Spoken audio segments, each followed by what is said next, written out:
Hello guys! Hello! This is for Aries. Aries, welcome dito sa aking channel. Kapalaran 888 Aries. So, alamin natin kung anong messages, vibration, gabay, energy para sa inyong lahat.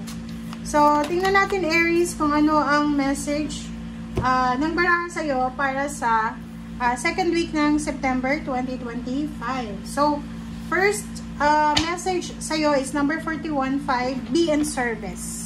Okay, so, this week, sinasabi ng baraha sa'yo, be in service. So, ibig sabihin, volunteer. Diba? So, pwedeng may mga kailangan na gawin sa paligid mo, may mga tao na kailangan ng tulong. So, extend your help. Diba? Parang ganon. Offer help. Parang ganon. So, Aries,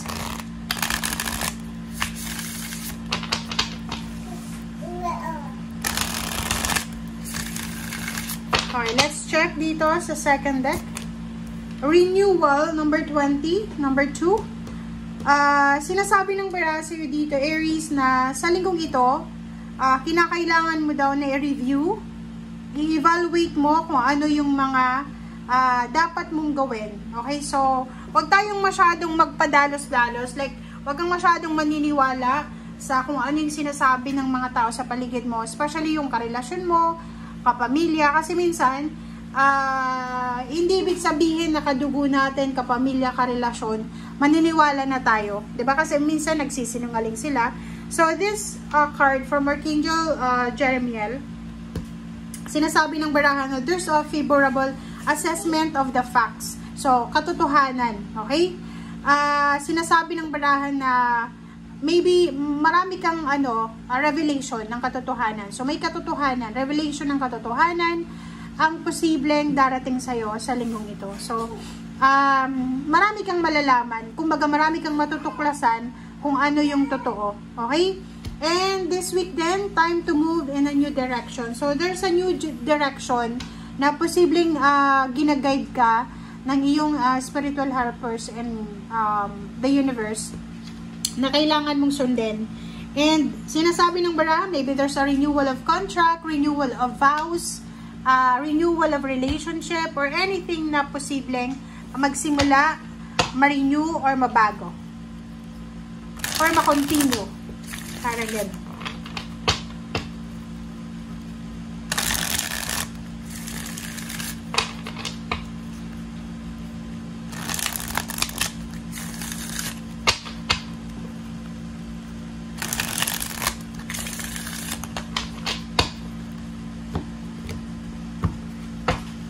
Okay, Aries, the Emperor. This is your energy, guys. Okay, so this is your energy. Okay, so kung makikita mo dito, sinasabi ng baraha sa'yo, yun nga, meron kang direksyon. Time to move in a new direction.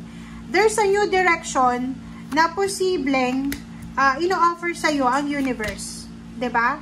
Parang halimbawa, binibigyan ka ng pagkakataon para ma-promote or makaalis sa isang sitwasyon na alam mo na hindi na para sa'yo. The Emperor is here and 5 of wands na nandyan. So, nakikita ko sa'yo dito, possible na sa linggong ito, magbabalik tanaw ka sa panahon na, halimbawa, na nakikipag-kompetensya ka para sa isang posisyon sa trabaho or nakikipaglaban ka para sa karapatan mo, parang ganun. So, magbabalik tanaw ka sa linggong ito kung paano ka nakasurvive or paano ka naging empowered. 'Di ba? Kasi Emperor to or may possibilities dito na sa linggong ito, posibleng maka-encounter ka ng ma-impluwensyang tao. So, yun lang. Sinasabi ng baraha sa'yo dito, Aries, na ihanda mo ang sarili mo kasi possible na sa linggong ito ay magkaroon ka ng kaaway, okay? Yun lang, wag tayong masyadong mainit, okay? Wag tayong masyadong hot, fiery, kasi yun na nga, maybe isang maimpluwensyang tao, maybe politiko, police, or militar, or pwedeng judge, or pwedeng abogado, or kung sino man siya, na pwedeng makaaway mo, or maybe makadiskusyon mo, na pwedeng magdala sa'yo ng sadness or anything.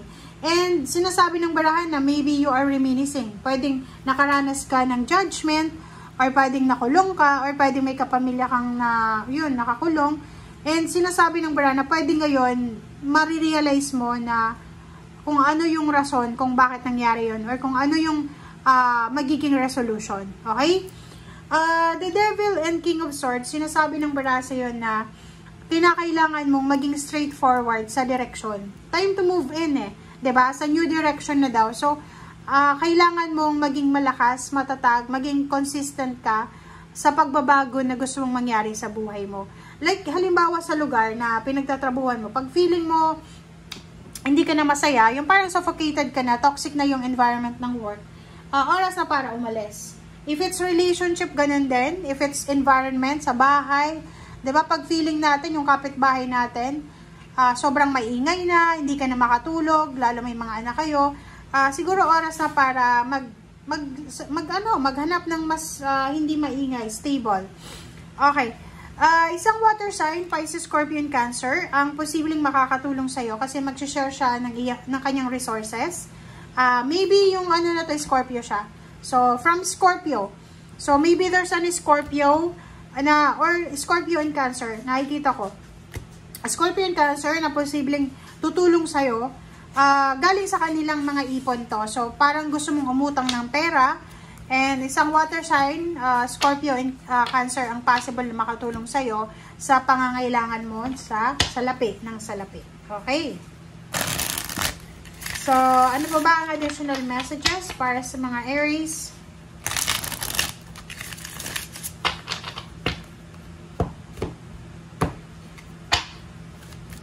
Alright, so Magician, Page of Swords, King of Wands, and the World card.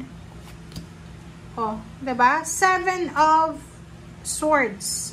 Sinasabi ng baraha sa'yo dito na there's incoming celebration. There's a good news. There's a sudden news.